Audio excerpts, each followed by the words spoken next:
Just let me know when we're good. Okay, well, that's good to know. All right, everybody, welcome to the Town of Montgomery Board Work Session. Everybody please stand for the Pledge of Allegiance.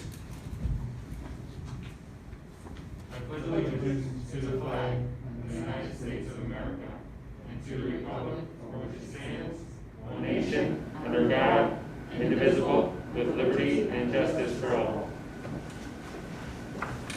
Okay, we had enough of Zoom, especially after the last app. So we are 6 feet apart, just about, and we are wearing our masks.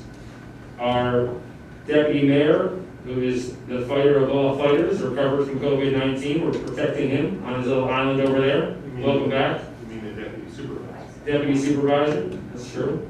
True. Welcome. We're very happy to see you out and about, and thank you for being here. How are you feeling? I'm feeling great. Glad to be here. Awesome. I missed you guys. We missed you more. Okay, so the first thing we're going to do is a public hearing for the Community Development Block Grant. This is a formal part of the process, so we do not yet have an identified and accepted project, although we have several ideas. So I think all we're doing is making a motion to open the public hearing. That's correct. Would anyone like to make that motion? I'll second. All right, motion made by Councilwoman Brown, Councilman Mello seconded, all in favor? Aye. Any opposed? Any abstentions? Motion carried. Okay, the public hearing is now open. I do not believe there are any members of the public who have joined via conference. Is there anyone from the public on the phone? Okay, does any of the board members have a comment to make on this? We have several potential ADA accessible projects, but nothing selected. Yes, Will? It should just be noted that the projected application amount is $125,000. That's what's the max we can apply for. The grant application deadline due to current conditions fortunately has been extended to June 26th. So the board does not have to take any action on the resolution this evening.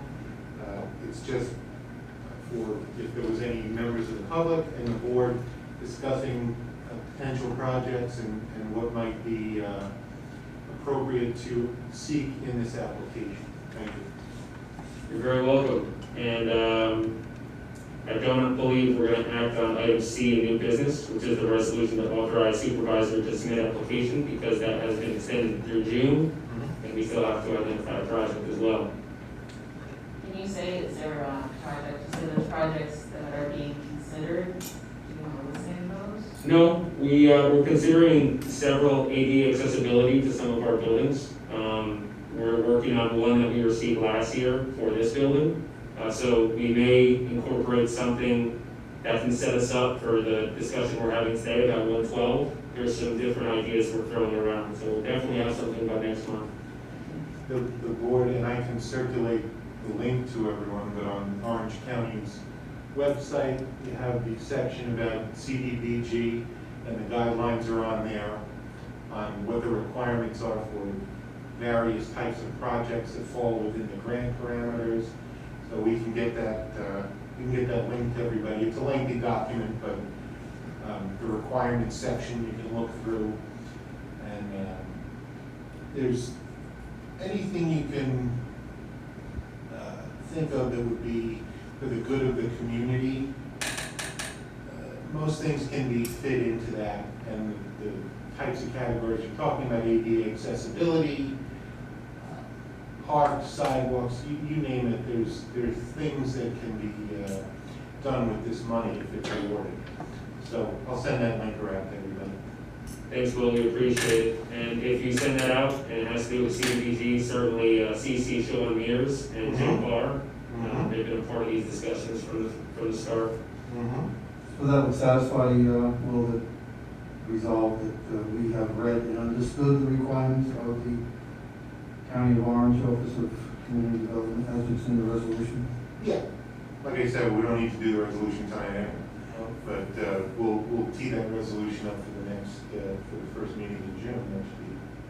plenty of time. For sure, yeah. So, yes, I'll get that link out to everybody. Okay. Does anybody have any more questions about the CDBG, or sorry, any other comments for the public hearing? This is from Jim. The purpose of the meeting tonight is for the public and town board members to bring up some projects they may have in mind. It's a maximum of $125,000, and when you take into account prevailing wage, you know, that's not a whole lot of work you can do, but it's something. And again, we've discussed some ADA accessibility projects, some sidewalk thoughts from sort of parking lots. So we have some ideas we want to keep brainstorming. Is it something that we will put into the police department probably? Yeah, so that's something. Put it towards that. That's something we discussed. We're going to get a presentation shortly. Certainly, there might be something we can get a head start on through the CDBG. It usually takes a full year anyway before we get the funding. So last year's funding, we're going to hopefully be able to figure that out this year. So if we get it this year, it'll be next August before we use it. What I may suggest is, because we don't have to move on the resolution tonight, perhaps we can hold the public hearing open in case anyone from the public wants to submit some written comments, and keep the public hearing open until the next, or some date certain. That's up to the board. Sure, so that will come out to Thursday, June 4th at 7 p.m. or sometime thereafter. That's what I get. But just, or to have folks submit written comments up to a date, whatever you think. No, we can keep it open. I think that's fine. Yeah. And if anyone wants to submit written comments, they can email the clerk at tstickles@townmontgomery.com. Did we walk the rail trail? It's been a while, but there was a lot of maintenance required on the rail trail. Is that something that could fall into this? Maybe. I I haven't seen the map. erosion, there's problems on there, maybe the trail itself. I don't know. I'll get you the answer to that. The thing with the rail trail is it's not all in our jurisdiction as well, Right, so there's that to consider. as well as the gates going into both parks and security in both parks. That's interesting. I'll look into that. Again, there's some geographical locations that are part of the grant too. Not the whole town applies. There's actually only portions of the town apply. So. Okay, Okay, so we're going to keep this public hearing open until Thursday, June 4th at 7 p.m. or sometime thereafter. Should make a motion on that, please. So Made by Councilwoman Brown, seconded by Councilwoman Cindy Voss. All in favor? Aye. Any opposed? Any abstentions? Motion carried. Thank you all. Okay, we're now going to dial in our chief of police. He was unable to make it today. He hurt his back. We're going to have him join us via phone.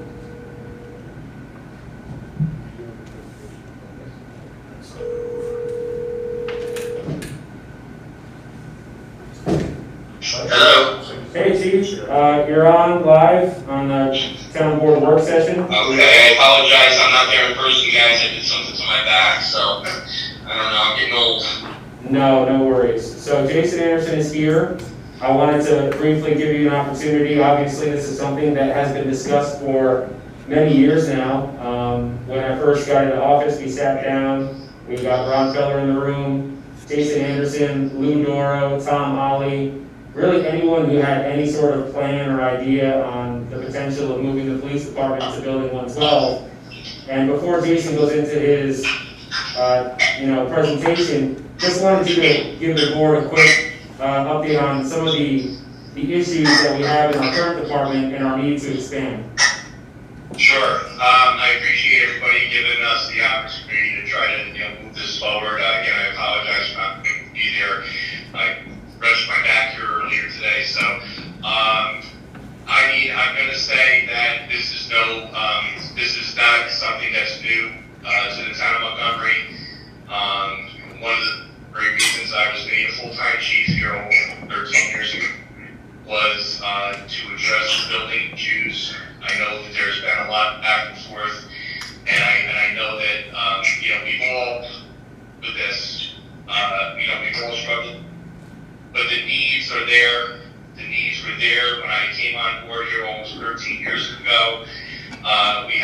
really thoughtful plan. After bouncing this around back and forth, Mr. Anderson has been amazing in helping us with a really feasible building.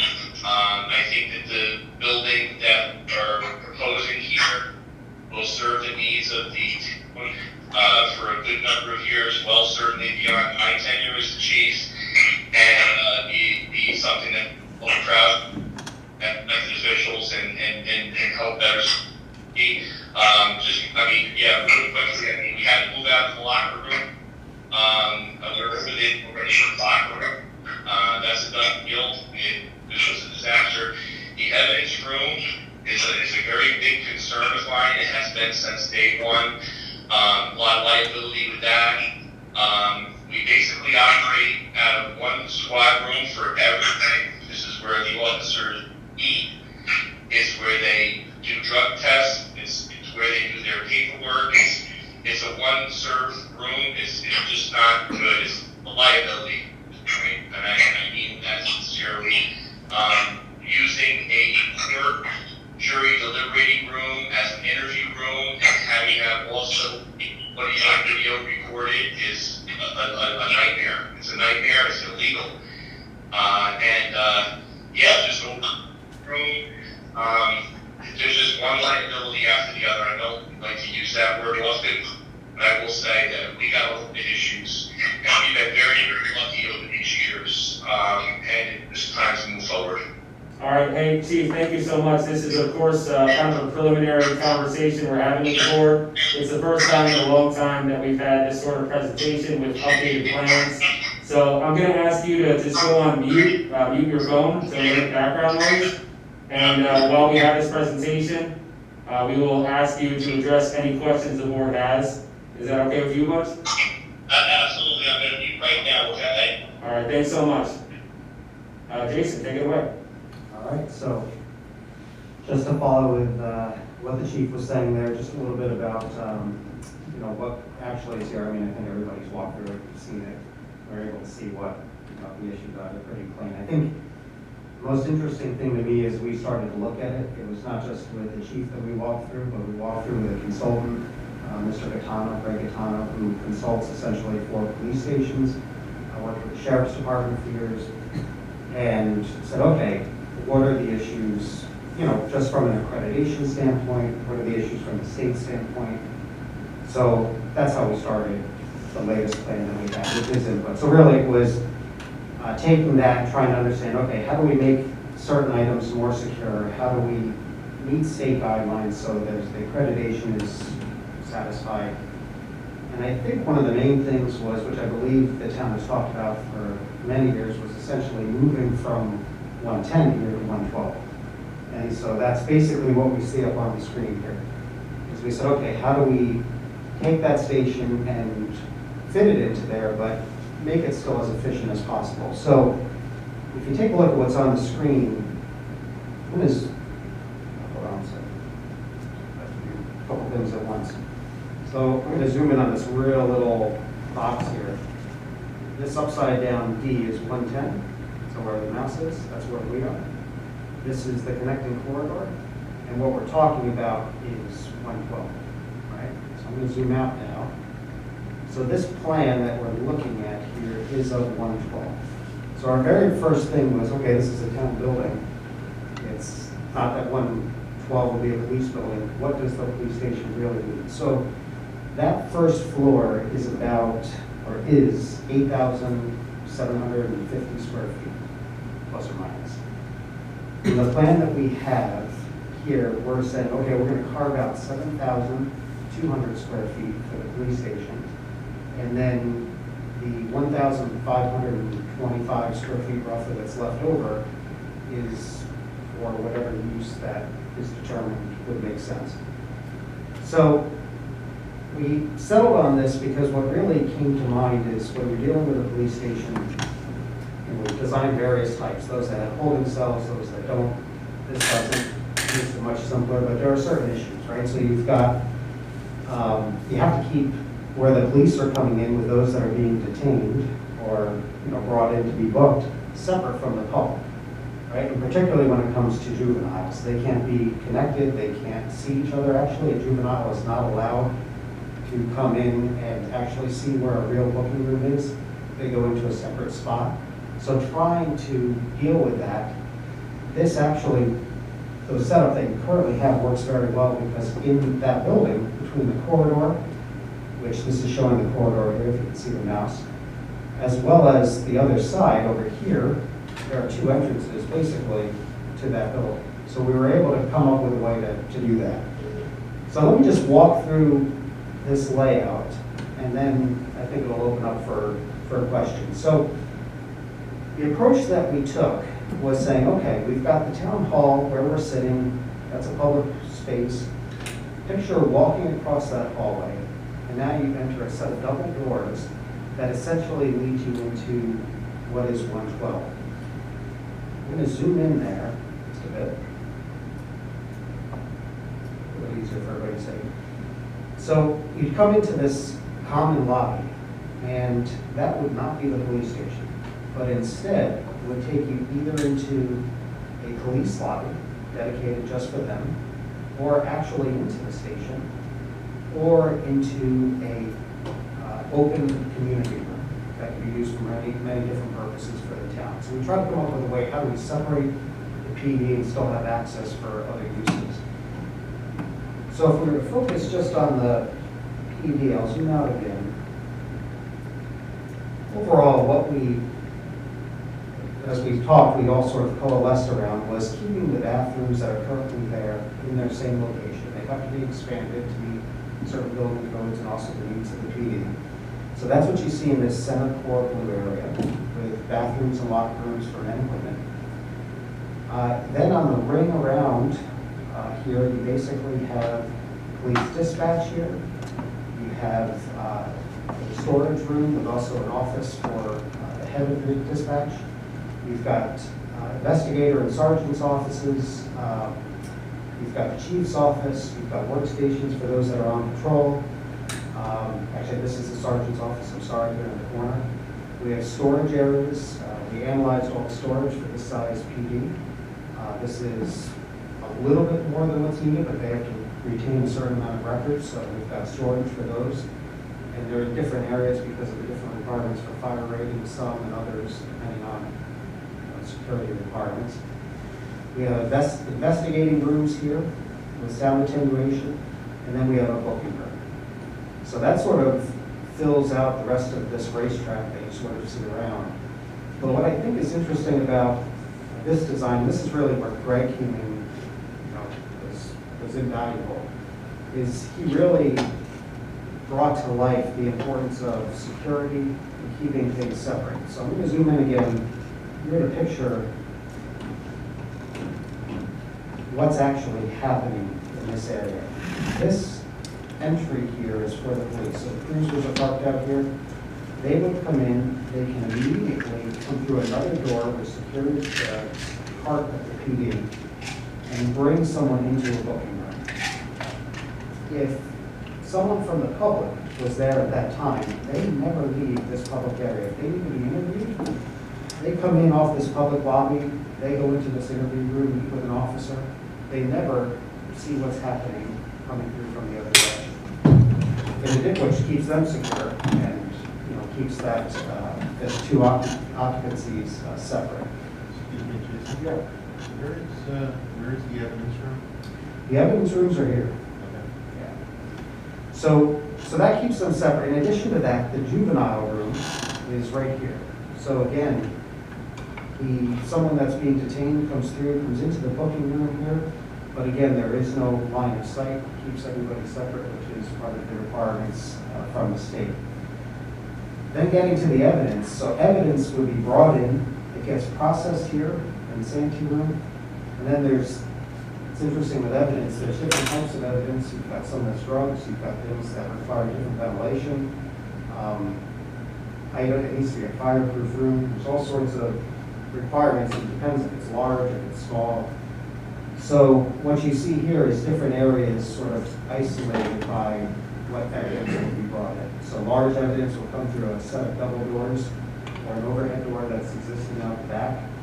And then other evidence will be processed here. Some of it has to be caged and locked up separately from the locker room. But all of that will be sort of controlled in this one evidence area. And then I think the final piece is the armory. So the armory will be here. So all of that, again, has to be in a fireproof, locked room for obvious reasons. And that will all be part of that fire-rated area that sort of you see hatched over here.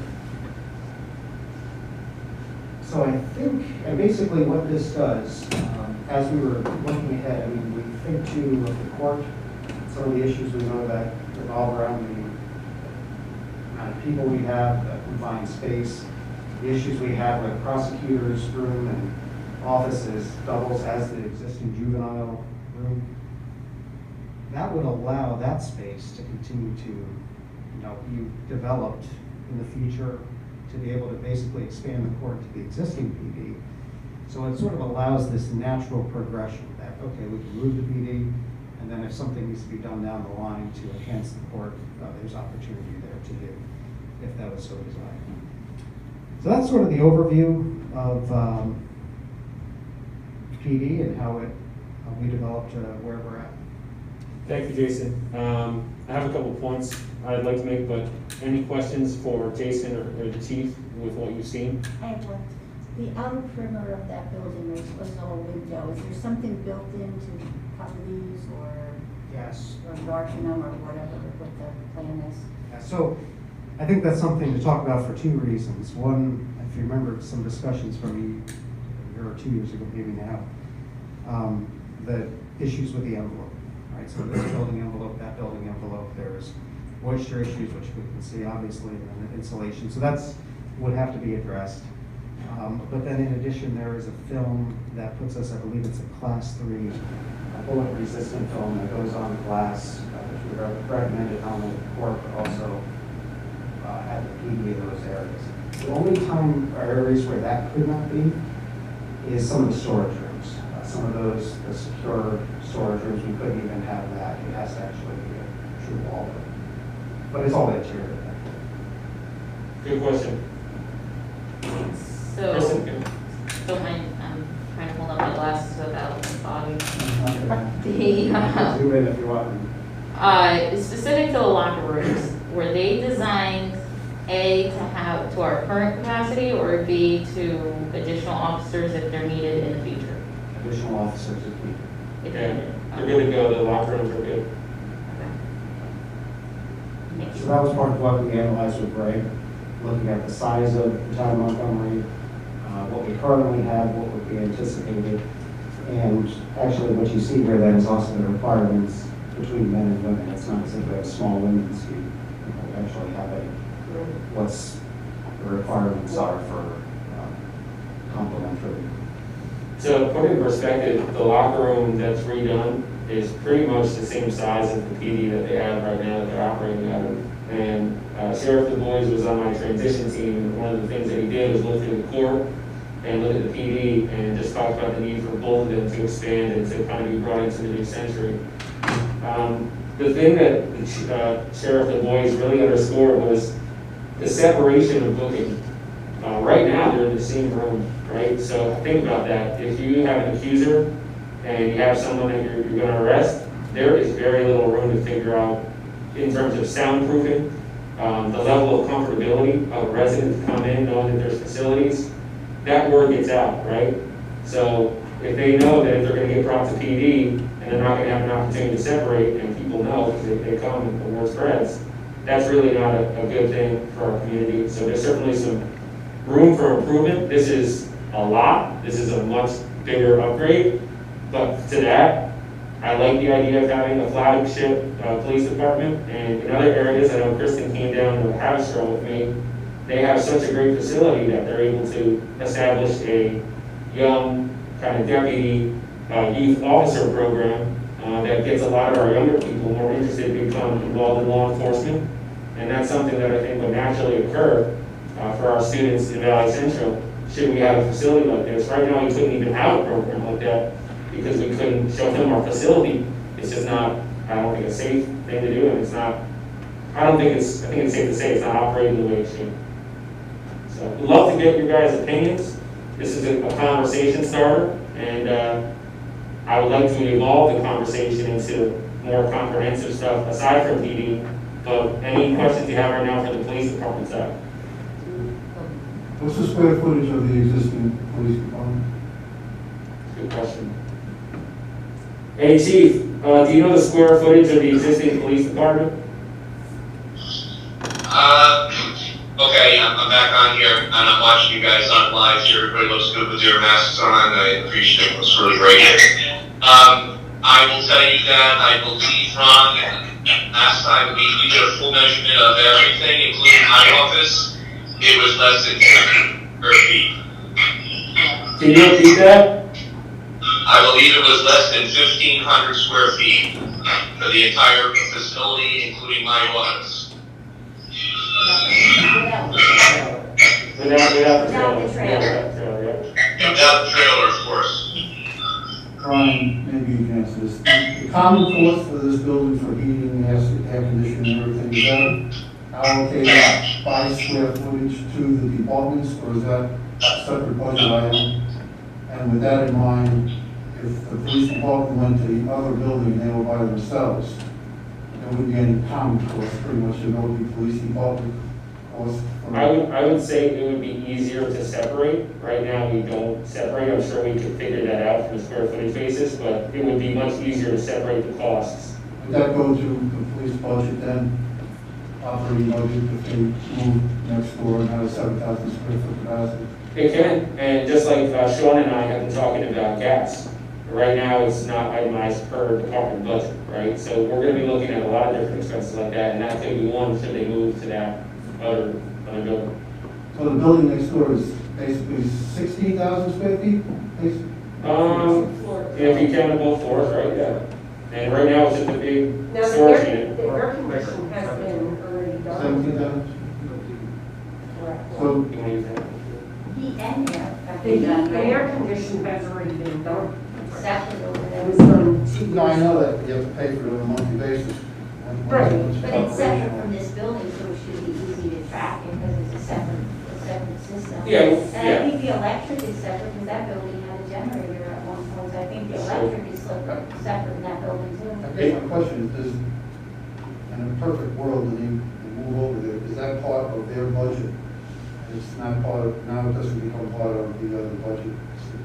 We can discuss that. I'm not gonna sit here and say yes or no. I think when we go over the budget, this year we won't be able to do that because it's not built, but when they become built, is that something we wanna do? Like a building 110 expense line and a building 112 expense line, just to separate, we can do that. Do we have an approximate amount of what that would cost? A lot. Yeah. Probably one half of what this building costs. I think, I don't know, probably it could be close if you do the insulation and the windows. Jason's excited again. Go ahead, No, Jason. I'm not excited to answer. Particularly right now, the numbers are all over the place, so we're seeing more where you know. But you really have two pieces here. You've got the envelope, right, and which a year and a half ago, I think we said that was between 800 and 1 million to do the envelope. And then you've got the interior renovations. So you've got this, you know, the two pieces. But no matter what you do with either building, if the envelope is a critical piece, you already did one piece of it, which was the roof. And the remaining part of the Is it cheaper to like discontinue some of those windows around the outside maybe? And, you know, And those windows look like, those beautiful? yeah, Are they just as good as that? pre-frosted. No, it's similar. Very I similar. mean, if you just, So it's funny, it's, you know, if you, like you have to make them bulletproof anyway. no, it's an Maybe interesting you should point. Just It- do away with them. No, it's a very good It's a point. really good point. Cost-wise, it doesn't matter that much, to be honest, that we're really? finding Wouldn't it be because cheaper? the energy code requirements in a wall are different than a glass. So practically, but it's a very good point for many other reasons. Mhm. Many other reasons for that. I mean, you do like have daylight in there, but even if you took it 3/4 of the way up and just did the top of the inside, you know? Yes. Yeah, so the board had it sent to them, I can send it to you too, Will. The other thing to note that I failed to mention was part of the idea here is the entry that's there, that in between the connection, that could be potentially the entry for the entire building, right, both sides. Right, so you could enter into that center, go left to go to the courts, to go to town hall. It sets itself up as a nice entry, particularly if something was done there. And you're not sort of meandering through to get everywhere. It sort of is the center of the buildings if we start to think about it as one structure.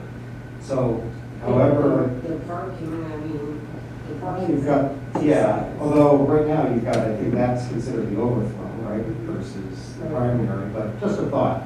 But the interesting thing is when you are coming in, the dispatch is able to watch who's coming in and out of the building right there. And also when court's in session, if that's the entry to the court, they're watching who's coming in and then they're going right to the court. There's a couple benefits to doing that if it was, you know. Yeah, Well, but- and There is a parking lot out there that could be the guest parking lot, this become employee and that become police, so if you change the way we park, it could definitely work out. No, certainly employee entrance, that's why I want to think about this on a larger scale. This is obviously a presentation for the police department, but if we were to do something similar to what we did with Highway, which is RFP for services to figure out what this would look like, I would want to include the footprint, the whole building, like you said, what that would cost, what else we might need to do with this building, the expansion of the courts, and figure out what that entire thing would cost, since we know we have infrastructure improvements that we need to make to both buildings, and we're already looking to a major bond for our highway department. It makes more sense, and we've already looked at our bond council and seen that we can sustain this from a financial standpoint. If we do a 20, 30-year bond for all of these improvements together right now, that's gonna be the lifeline of it anyway. And you'll have less maintenance costs over the years that you'll be saving money from. And right now, we have $3 million in debt we're paying off 1 year at a time. So if you spread that out 30 years and combine everything for 20 years, you're not gonna get a hit on the budget. You're gonna be paying almost the same exact thing, or at least in theory, that's what we hope. So it won't be a burden on the taxpayers, and you're making significant infrastructure improvements.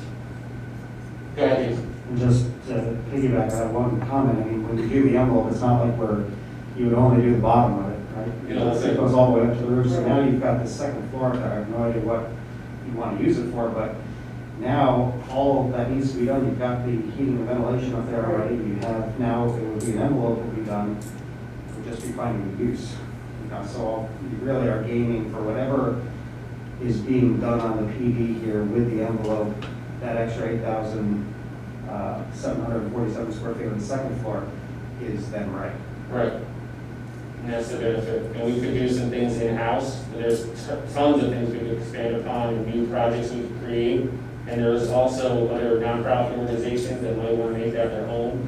And you could create some rent out of there. There's a lot of possibilities once you improve the footprint.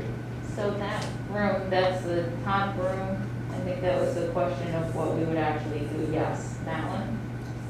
Yeah, so in our conversations, we've talked about that being a multi-purpose room. So the PD, if they needed to do a training, could use it for training.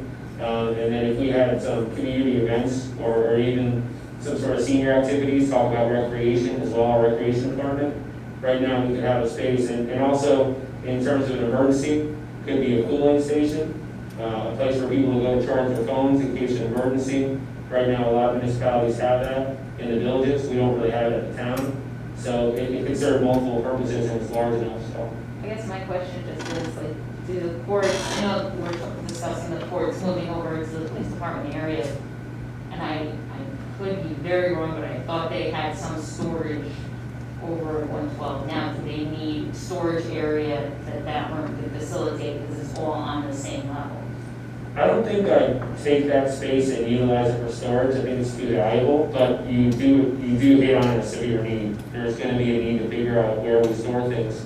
And part of that in the next 2 years is we've already discussed efforts to digitize documents and get rid of a lot of documents in the room that's currently in town hall. And we've already looked at how much space that would give us, and it would give us a lot. Every Friday, myself and Connor Eckert and a few others, we go to the planning board and some of the other files, and we take a look at things, and we've already created a ton of space. So just from reshaping what we have in this building and identifying which documents can be digitized, you're gonna find that we'll be able to create naturally a lot of storage room. But that's a huge concern for us, and I agree, Yeah. storage. I think I would just recommend working with the courts and seeing what their need is also. Yeah, they're a big part of this. They're a big part of this. Can't do PD without addressing the courts. That's one thing for sure. So the heating system that is either there or being designed, is that being designed to heat 18,000, 17,000 square feet? Or is it Yeah. designed to heat? Yeah, so it's already, It's already done. it's already installed, I mean, And is that It's For already secondary installed for a capacity of Yes. 17,000? Secondary branches How are- high it doesn't rise? yeah. No, it's already for both levels. Blue, And the AC is Blue the same? Road did it. Sorry. Okay, so these are the PD plans. You don't have to say yes 100% right now. Let it digest. Talk about any concerns we have. We're going to have some internal conversations with the Justice Department to see what their plans will look like. We're going to continue to utilize Jason, sorry. And once we have an idea of the comprehensive piece of work we're going to do, we'll make another presentation to the board on PD, justice, and what else we would need to do to get this building up to where it needs to be, and the second floor on 112. And the idea would be to try to look at that in a comprehensive way. And then if we all agree, put it out just like we did with Highway to see what that would cost. And if the time frame works out, our bond is up on our 1-year reissue in April of next year. Potentially, that could be the goal, to see if we could complete a bond, a long-term bond by next April. And we have enough time to do it. This is just the first step. Do you have any idea what it costs to build the state troopers barracks down by the neighborhood? How big is it? You know how big that is, Bush? Butch, we have a question. Do you know how big the state troopers barracks is in Mayberg? I don't offhand. I will tell you that I did a scan on square footage. We built the building, each owns 4 or 5 statewide, and they have favors in. I will tell you it's usually some basic measures, folks, for the number of police officers, square feet, there are recommended standards. I can look into that. But again, maybe that's the way that building is designed. It would not really be conducive for a town police department, because almost 40% of that building is owned by the PCI unit there, which is only about 6 investigators, from my understanding, half the size. So it is a little bit of a structure, and it serves a little bit different of a purpose. There's a very large conference room, and so you got to consider not only the square, but how it was actually designed, and it would not be conducive to a town police department. All right, thank you, Butch. Go ahead, Jason. I will say that some of the more recent, again, the numbers are always all over the place, particularly depending on where the funding is coming from. But particularly as a detention center like that, that would probably cost somewhere in the neighborhood of $380 to $450 square foot. That's what brand new PDs with like everything in it as that would have been, probably is. So 7,000 times 350. Or more. Or more. 400 is probably average. Okay, so to that, sorry, yeah, to that point, I don't know if it's going to be that much, but to that point, we do have a grant, $250,000 grant that was awarded to the late great Senator Larkin many years ago. That grant was for the purpose of the police department renovations in 112, and a lot of work was done on that grant by the town. Unfortunately, in late December 2018, that grant expired. So I'm working with our contacts at Empire State Development right now to revive it. I wanted to wait until this discussion to make sure we still wanted to move forward with that project and this concept. Now that I can see that for the most part that's something we're interested in, I'm gonna try to revive that grant, and see if we can continue to utilize that $250,000 for this project. One quick question, I'm sorry, sir. The 400,000 square foot, that's for a new building? Yeah, you go. No. No, this is, right, So it's at 2.8 million to build that. That's interesting. We just, from 2 years ago, it was, it came in at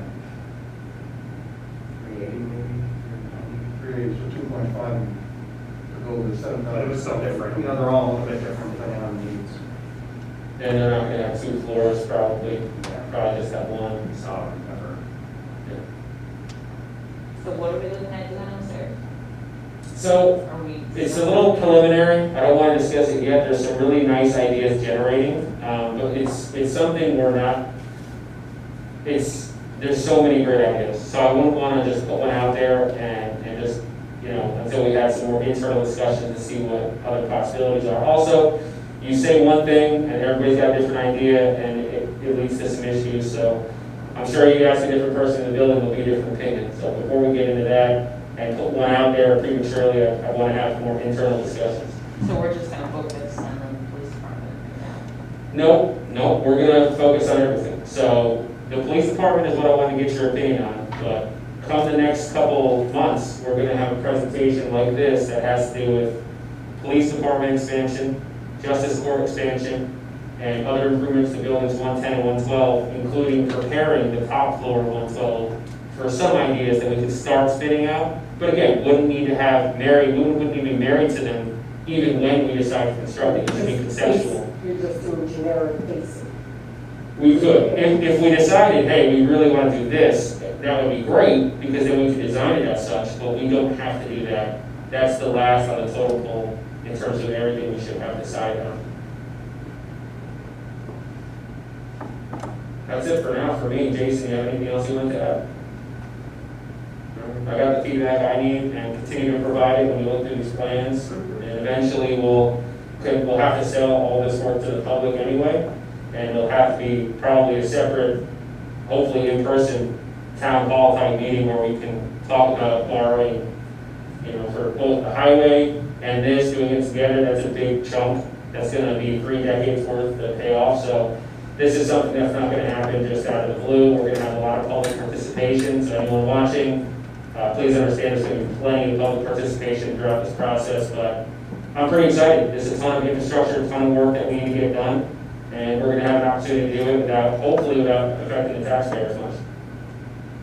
So, that's the goal. All right, Jason, thanks for your time. Boyce, did you have anything you want to end with? Thank you so much. I just would like to add that I very sincerely appreciate the actions of the board and their willingness to consider the police department moving forward. If you want to contact me, Ryan, if we're going to be doing an executive session later, give me a call. We'll tie in, okay? All right, sure thing. Thanks, folks. Jason, thank you. Have a great evening. All right, next item on the agenda. I'm not sure if anyone has joined us. Is there any public comment on business of the board? Has anyone dialed in?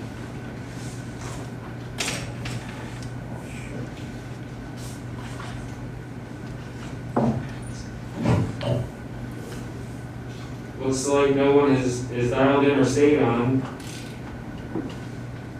All right. Moving on to old business, so coronavirus update. So I just want to touch on some of the municipal specific issues. We are looking to potentially open to the general public during phase 2 of reopening New York to the business community and things. So that looks like potentially we might hit phase 1 at the earliest by the end of next week. It could be a little longer than that. 2 weeks after that, we should hit phase 2, so we are looking maybe mid-June at opening to the public. We're making a bunch of different improvements. We're going to be utilizing the newly created part-time clerk position, and we're going to try to hire somebody to be downstairs at a lower rate than we used to have with our police officer there. So it'll be a similar function where they'll kind of check people in. They'll be protected by a fiberglass, and they will have a device that's going to record their temperature, and it will also create a log of the people coming in and what departments they go to. And internally, that's going to be great for us because we can kind of gauge a little bit as to how many people come in for what department. That's just good information to have. We don't really have anything like that, no numbers, so that's going to be something we can do to add on that we just, we haven't had that, so that's good. We are also retrofitting the clerk's office. If not, I think we already did that with the fiberglass. And we've been talking to each of the department heads internally about some of the practices, wearing masks, making sure everyone's 6 feet apart, and using hand sanitizer, washing your hands and face. We're going to have X's on the ground, 6 feet apart. If there's multiple people at the clerk's office, one will be allowed in at a time. Then you'll have an X on the ground, stand behind here. Same thing for the tax collector's office. For the assessor, we're looking to have people come downstairs. So if they have an issue with the assessor, they're not going to go upstairs because that space is a little harder to navigate for the public. So we're going to have an employee from the assessor's office come downstairs and fill the need of that particular resident behind the fiberglass where our part-time is going to be. So that currently is some of the stuff we're doing to prepare, and happy to get any other suggestions or thoughts on those items. That area that people normally pay their taxes, that might be a good area to have set to meet with the assessor. There's kind of a screen there, and the tax assessor is not going to be around until September.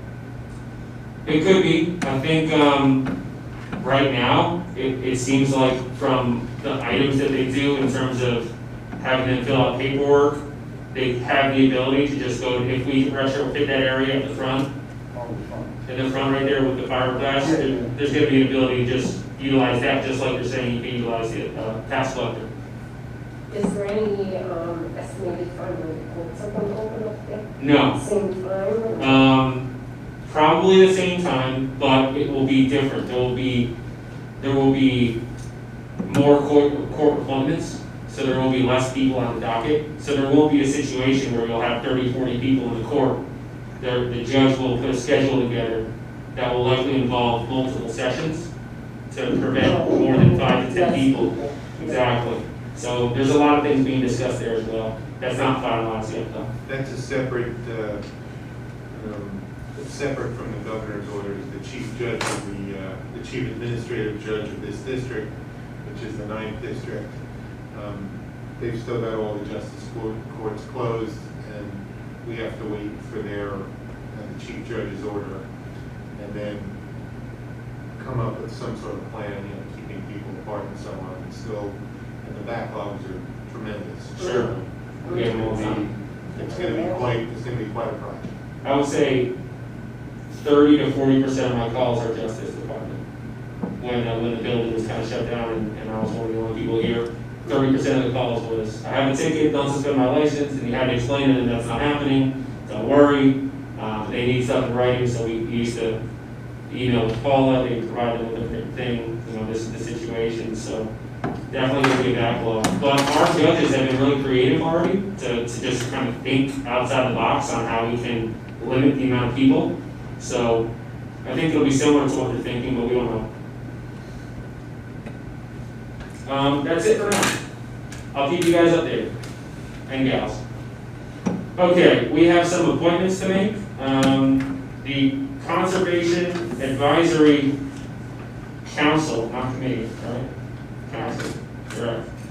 We have 3 openings right now. We're ready to fill 2 of them tonight. The first is for Chairwoman Patricia Hennigan, and the second would be for John Fagan, who would be asking to be reappointed.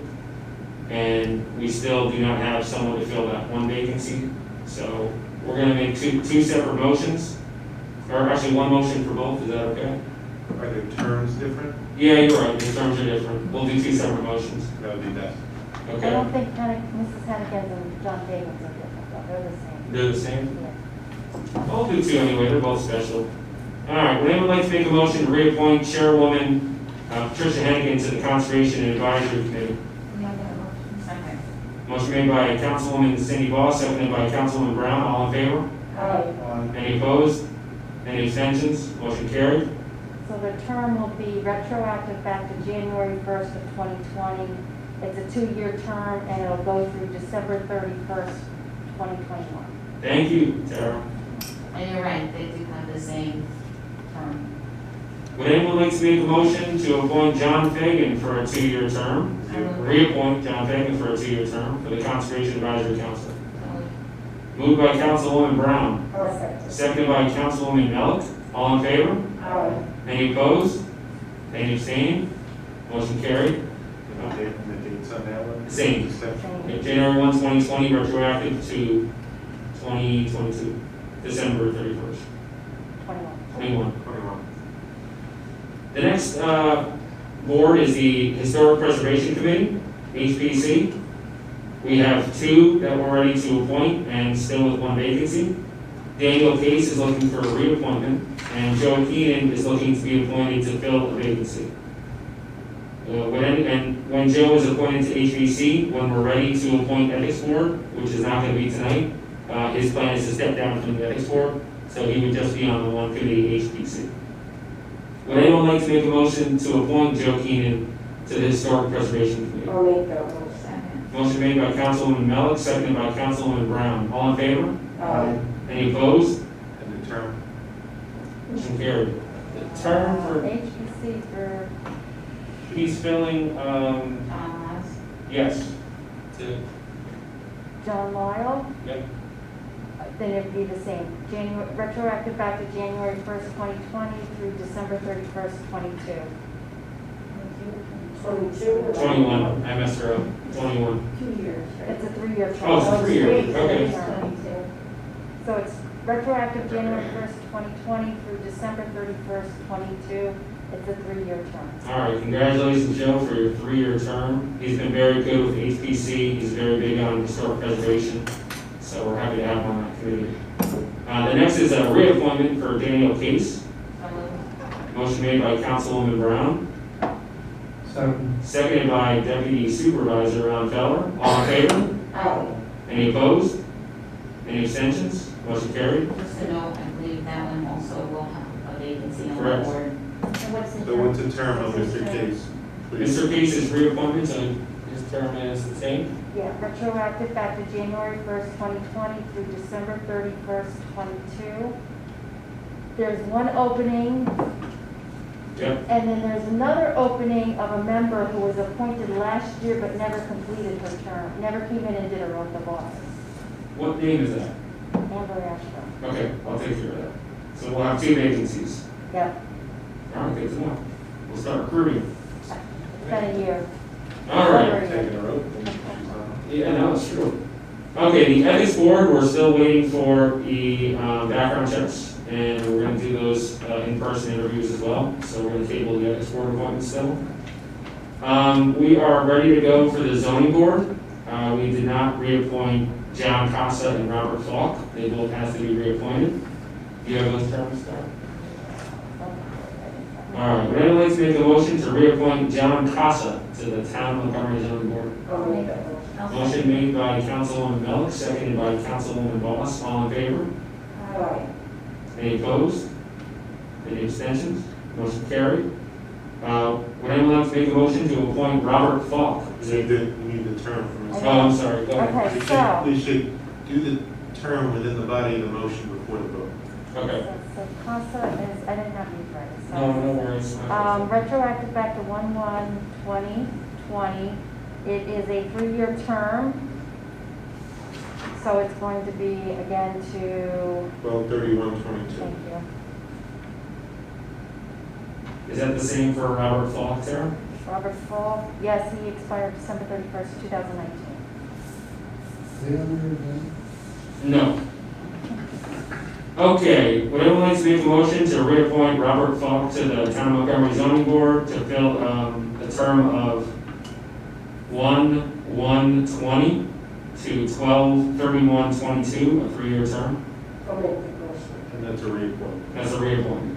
Motion made by Councilwoman Melick, I'll second. seconded by Councilwoman Boss. All in favor? Aye. Any opposed? Any abstentions? Motion carried. Okay. Moving on to our planning board, scheduling interviews. We have 4 interviews for 2 vacancies. We have 3 vacancies, so we would likely reappoint our chairman, Fred Reichel. And just like we did with our IDA, we had Chairman Chris sit in on the interviews. I would like to invite Chairman Reichel in for our interviews. There were 5 that we were going to interview, but 1 has declined. So we were going to have 4 interviews, and that's going to be next Thursday. And we'll have their resumes resent to everybody, so it's fresh in your mind. So we will have 4 interviews for 2 spots. And you're gonna do the interviews. I would like to do them next Thursday. It worked out next Thursday, May 28th, a special meeting. Does that not work for you? It's my birthday. All right, we can't do it on your birthday. That's all right, I can do it. No, It's it's in not. the afternoon, Tara. Aren't you going into executive? Yes, exactly. So do you need, not that we don't. Oh, no, that's a good Do point. we need the clerk there? That's a good point.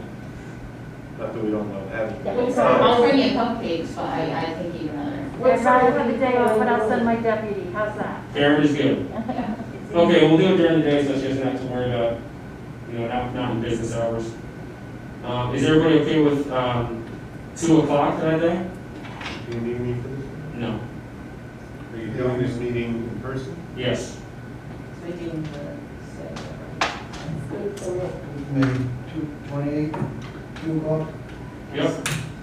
Thursday, the 28th at 2 p.m. We would resend the 4 people that are. I'll resend the resumes, I'll notify them about the interviews, and we'll do different times, so they're scattered and no one's on top of each other. We have a supervisor's motion to schedule a special meeting for Thursday, May 28th at 2 p.m. in Town Hall. Anyone like to make a motion? You just made the motion. No. Second. Motion made by me, seconded by Councilwoman Brown. All in favor? Aye. Any opposed? Any abstentions? Will we need Motion carried. to be socially distant? No, we'll probably use this room and we'll shut the doors. It's bigger. I want to make sure there's more space and people feel comfortable. Yes, and short notice, are we gonna make accommodations if one of them or 2 of them or can't make it? Yeah, just like before. If they've had to do them over the phone, we can, we all know Zoom, so we can do Zoom. But from what I could gather, I think they'll be available and excited about the interview. And this special meeting is to go immediately into executive session. Correct. So it's not going to be, doesn't need to be broadcast on Facebook. There can be audio just for the purpose of opening and closing the meeting. I think the other time I did it, I went Facebook Live on my phone and said we would make a motion to go into exec. Right, whichever you want to do. We could do that, yeah. You need a notice from me on this? I don't have to do anything special, just a normal Special meeting notice for the purpose of interview. for the purpose of entering into executive session to interview Prospective candidates for planning board vacancies and no other purpose. No other purpose before the board, whatever business comes before the board. Are you planning on doing anything else at that meeting? I mean, we'll You can put in the provision that says any other business that may come before the board. yeah, that sounds good. If you want me to do it, or I'll look at it, whatever you want. Okay. Moving on to Berea Park bathroom facility update. I did get this email just before the meeting. I know, Ron, you had a conversation with Lou. Did you want to talk about that? I have his. It's come to our attention that the bathrooms are not started, obviously, because of the coronavirus, so in the original contract, I think Lou was supposed to be finished June 30th. So, I told him he should send a letter to the board explaining that we can't get it done by June 30th and asking for an extension, which I guess he did. Looking to September 1st would be ideal, and so if there's a football season, the bathrooms would be ready. But there's also another glitch, I guess, the footprint for the bathroom is on top of electrical facilities, which cannot begin construction until the electrical facilities is either vacated or rearranged. Talked to Sean on that. Sean was going to start trenching this week, or he can start trenching next week. But somebody's going to decide what's going to happen to And who's going to rearrange the electrical facilities? We had an internal discussion on that. We're getting a little more information so we can figure out how to proceed since there's going to be an additional cost. But both of those are addressed in this letter, which I've emailed to our council. So we are on it. Now, do we need to make some sort of motion tonight because of the deadline, or we can? What I suggest is that the contract completion date is June 30th.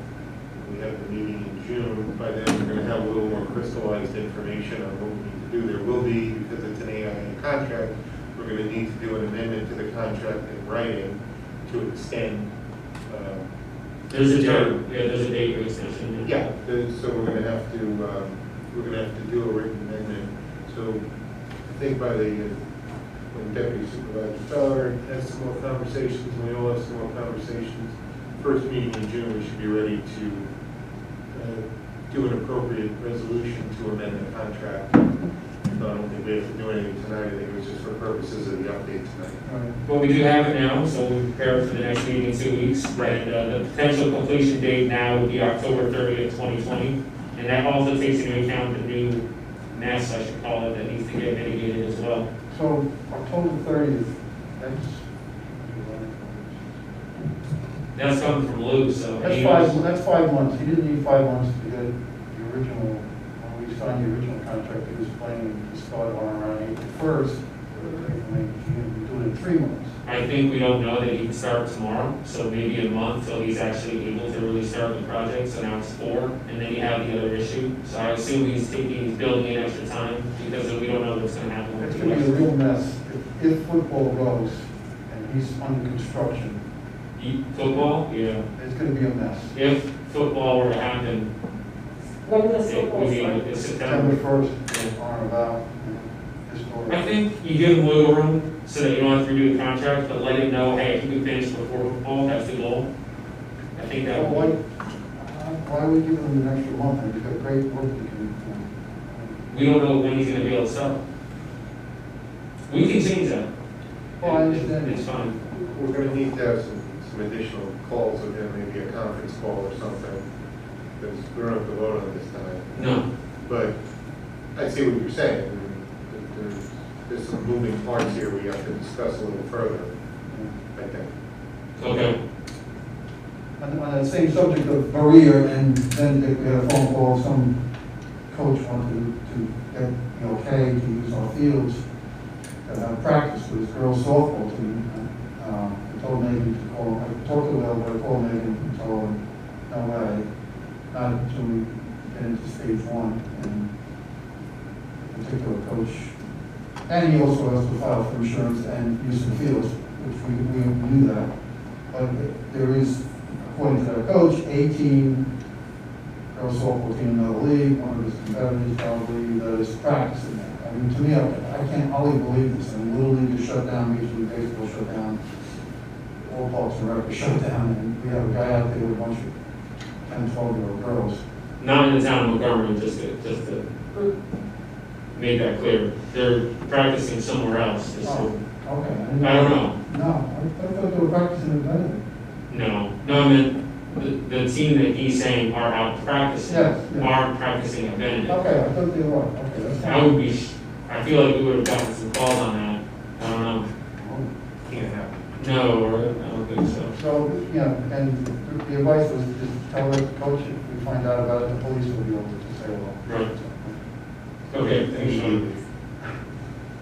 Okay, moving on to new business. A is a resolution for community land preservation. This is a resolution that's been talked about for quite a while.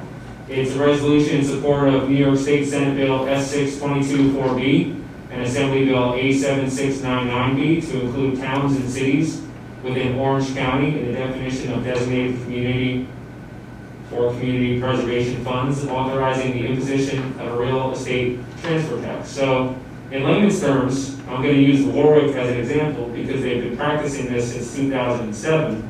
They did it by their town, back with Senator Moorhan and Assemblywoman Annie Rabbit. And basically what it is they get permission from the state to establish and write their own law. And the transfer tax is based on the transaction of a home sale, or not just a home, but a sale, Any real property. any real property transaction. And the percentage is 0.75%. That's specific to Warwick. But you could draft a law in the town of Montgomery, and it could be lower than that. It just can't hit, I believe, above 2%. So this isn't a resolution saying we're going to do this. It's simply a resolution saying we support the bill that's in the state legislature that would allow Orange County towns, including the town of Montgomery, to write our own law if we choose. Right now, we can't choose to do this. So really, it's just giving us options, and it's not forcing our hand in any which way. And also, this would have to be voted on by the people. So it's not something we would do and create a law and be able to enact immediately. It would be a referendum, to my knowledge, as well. So you're really just putting the power into the people and giving ourselves options to fund what is a really important program, something we discussed for preserving farmland and open space. Anybody have any questions, Kristen? Did I mess any of that up? Nope. Just to put that in perspective, if somebody bought a $400,000 house, they would have to pay an additional $3,000 as a transfer tax at closing, which to me is outrageous. The seller, yeah.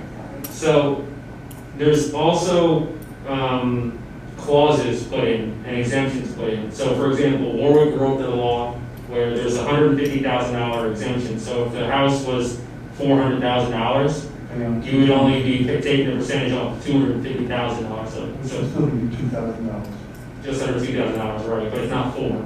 So there's different things you can do to offset that helps the person who's a little guy, as opposed to the one that could probably afford a smaller nugget. So there's definitely exemptions built into the law. Again, I support this resolution because it's not binding us to anything. It allows us to continue the conversation and just gives us options. Puts the power out to the people. Yep. Because like you said, we would need a referendum, so we're just basically asking the general public for their opinion.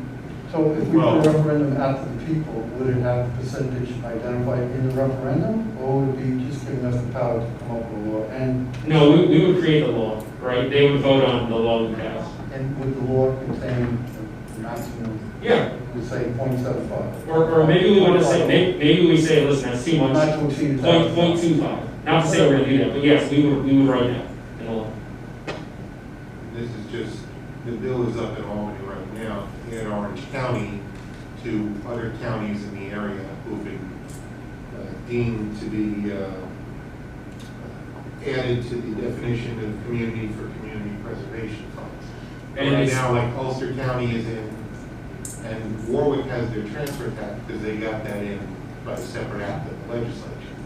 This is just a blanket permission, if the bill passes, it's a blanket permission for Orange County towns and villages to create such a tax after local law, public hearings, and all those So things. the money we, say what this goes into effect, the sales in the town of Montgomery, we keep on mentioning Orange County, the sales in Orange, in Montgomery go to a Montgomery pot? Yes. Yes, And that Montgomery pot- exclusively Montgomery. And Montgomery, if the Senate and the Assembly pass the law and it gets to the governor's desk and he signs it, that will give the town of Montgomery, at its option, the opportunity to move forward and consider adopting a local law.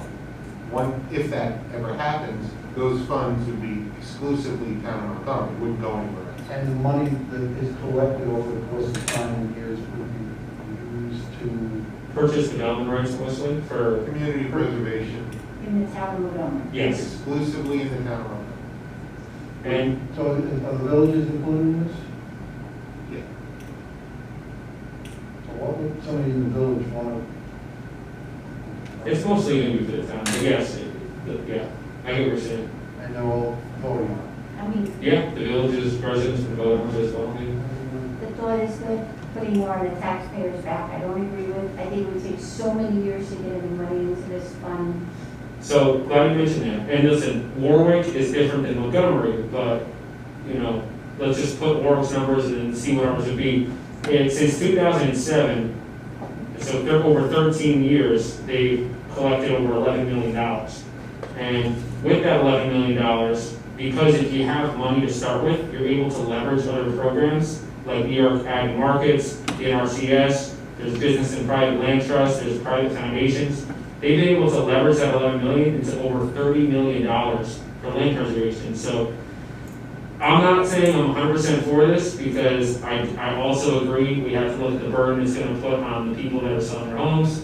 What I will say is that there's nothing to suggest the housing market or the real estate market in Warwick has lessened because of this. And the farmers have been able to take advantage of it. And also, they're still booming in terms of residential and sales. So as much as it is an unwanted expense, there's no numbers to suggest it has affected the market. And I'll mention too that, especially when you're looking at the state program for the PDR, with the Ivy Markets money, I can speak up specifically. I've been told that there's one farm in the town of Montgomery that has applied twice and been denied funding based on the soils of that parcel. Yeah. So here's a tract of land that was trying to sell their PDR rights to maintain to stay in business, and they got denied twice.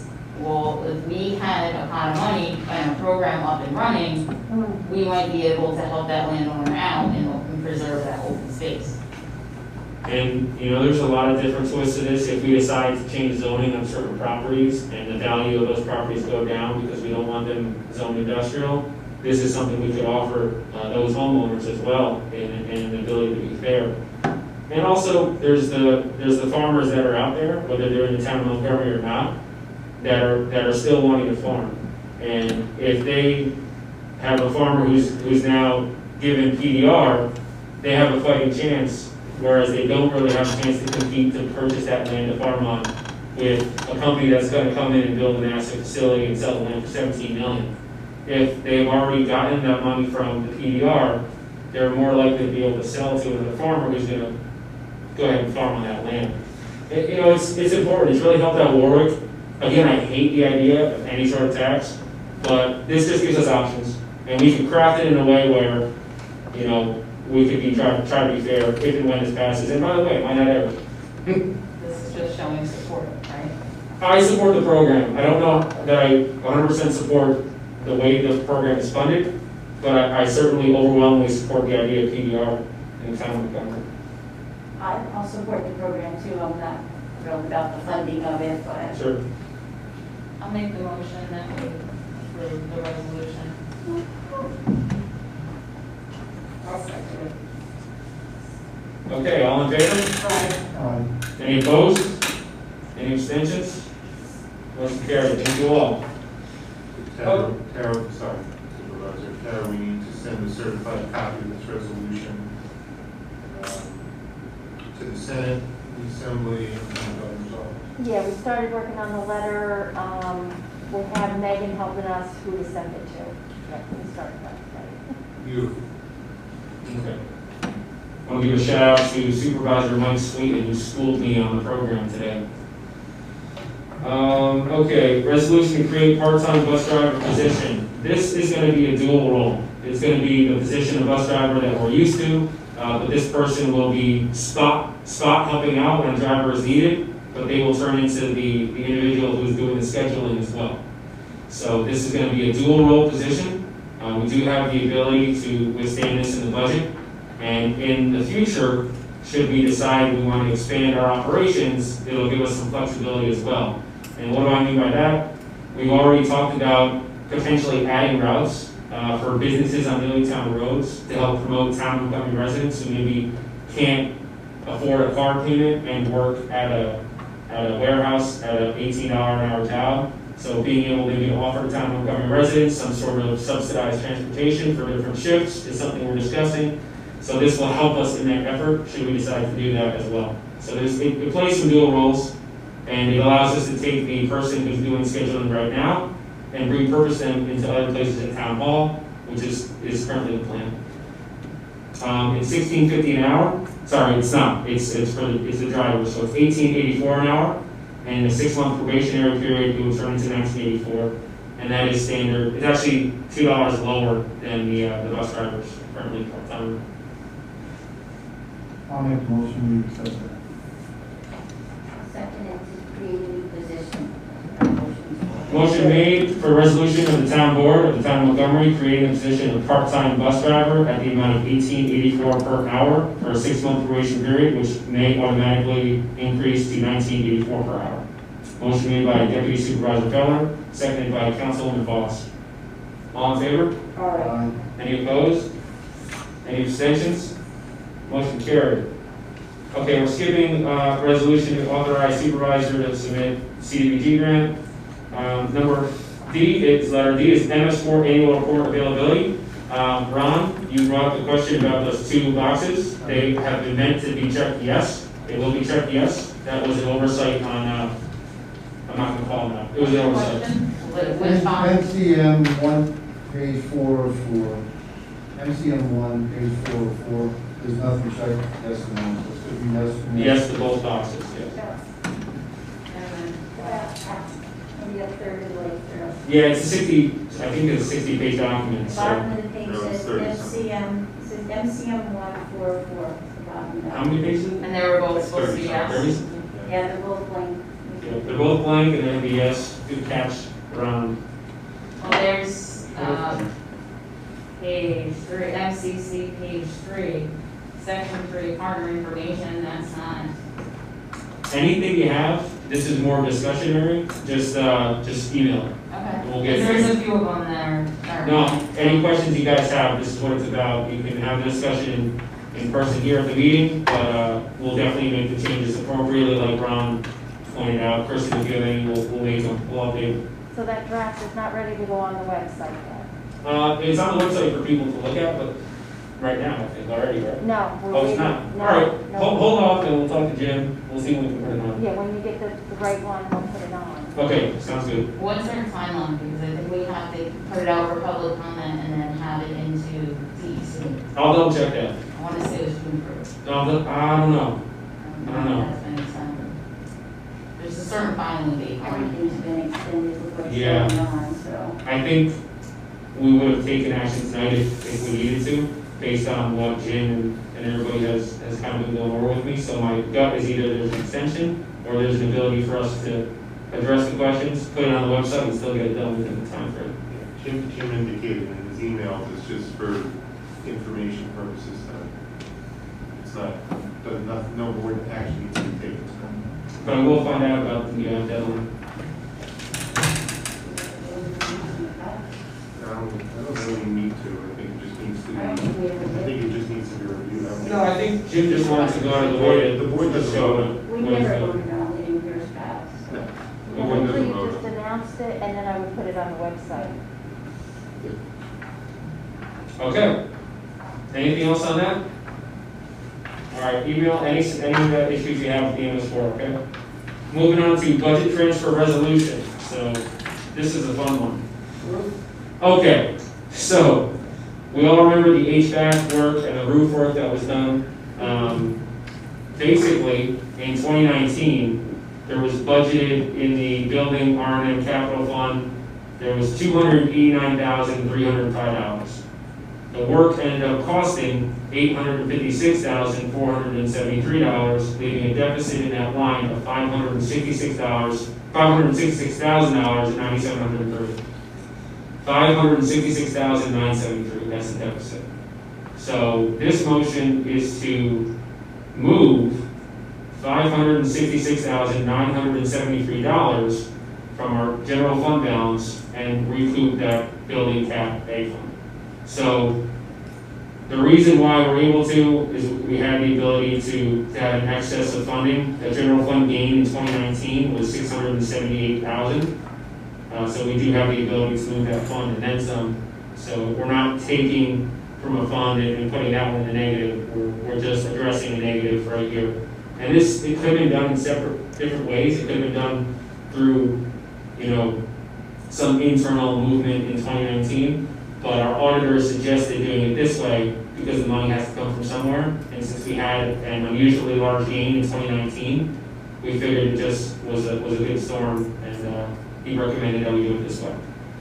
Well, I think from our understanding was some of the money that was in those budgets wasn't used, they kept it in that capital fund instead, and that's why that became negative, correct? They were putting everything against that capital fund. They put too much in against that capital fund. The gain is from a little bit of luck in timing. There was a significant FEMA funding payment from Hurricane Irene that we got in 2019. So we're in this position, a very good position, that we can transfer this $500,000 mostly on the luck of timing. But that line was very, very much egregiously overspent. We were in a $566,000 deficit in that line with no plan.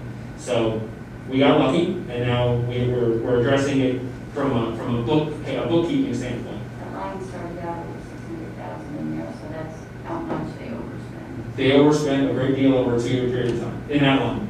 Yes. How does that happen? That's a very good question. Usually, if you're going to spend close to $1 million, you would figure out a way to bond it. I think the thought was, again, speculation, pure speculation. The thought was there was reserve funds out there. When you total all the reserve funds out, it adds a large number, but those reserve funds are specific to different areas. So I think you go. The work was done by the contractor, I assume. The work? Yeah. How is a contractor awarded? I'm not saying, I would, X amount of dollars, $250,000, or was it awarded, obviously was awarded for $800,000 with no money in that budget line, is that correct? I don't know. To be honest with you, there has to be some sort of resolution from 2017, I would assume, there's a resolution. It was in 19, wasn't 18 or 19. it? 18 or 19. Yeah, okay, that's true, It was a 18. finance Coming out of the manager, $98. that wasn't properly balancing, which Right. it should have been balancing, and funds were being moved properly during that year. There was more money expected than. Hold on, one at a time, one at a time. What were you saying? I said there was more money in the minds of people than. No, that's what I was alluding to, yes. Yeah. I think there was just a thought process that there was money in other places they could have used, And we were just kept getting told the money was there. but it wasn't, but whatever the thought process was, the money wasn't actually moving into that line to pay the bills. What you were being told was there wasn't there. All the time you were being told it was there. Do we I have get additional? it, but it's also part of the purchasing package that we have. I understand what you're saying, I don't know the answer to that question. What Ron's question is in the beginning of the process, was there some sort of motion, or was there some sort of plan that said, hey, this is gonna cost $800,000? Is that what you're getting at? Okay.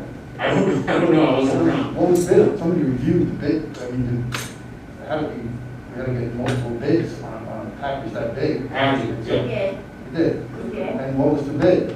800-something, that was accepted? There was extras. The roof. Hold on, one at a time, go ahead. Well, the move became extras. because Right. They bid it, yeah, they bid it, put one thing in, then came back. It structurally had to be changed, so it went over several changes Okay. that the supervisor was approving. Because the roof wouldn't be able to handle, and the insulation wouldn't be able to handle unless there was additional iron put in the building. Exactly. So it wasn't. And then that I thought it was actually, air conditioner, I was that, talking. no, then The that HVAC was it? actually went into moving the air conditioners. It all went into this It one, all just It just kept snowballing, It- it just kept piled piling up up. together. it all went into this one line, there wasn't a plan to pay for it. We got bailed out by a large FEMA reimbursement, and now we can Just like recoup. it's all- Okay. Do we have additional bills, additional contracts that are still moving, that's gonna continue to increase this amount? In that line. I think the maintenance is a separate line, so no, I think that's it. I have to verify that. But I don't think the plan would be to move that amount of money. And they're on top of those expenses, Bernard and Justin. So I assume that's from a different line. But I'm gonna confirm that, but that's my assumption. So anyway, I will make a motion to make the budget transfer. Okay, resolution of the town board of the town of Montgomery amending the 2020 town of Montgomery annual budget as it reads. In the amount of $566,973. Motion made by Councilwoman Bell. I'll second All in favor? it. All right. Any opposed? Any abstained? Motion carried. Okay, thank you for being patient with that. just for layman's terms, I had this written up, so the town just appropriated $566,973 in general fund, townwide fund balance for an operating transfer to the building R&M capital project line to cover the deficit in the project from December 31st, 2019 in.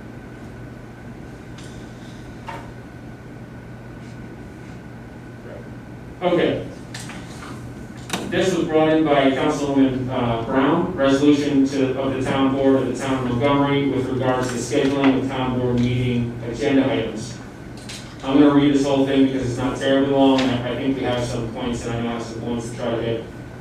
So whereas the town of Montgomery recognizes its duty to make well-informed decisions in the best interest of the public, whereas the town board believes that in order to make the best and most well-informed decisions, board members should have adequate time prior to scheduled meetings to review documents and materials associated with town board meeting agenda items, and whereas the town board wishes to establish a revised procedure with regards to the pre-meeting review of agenda items.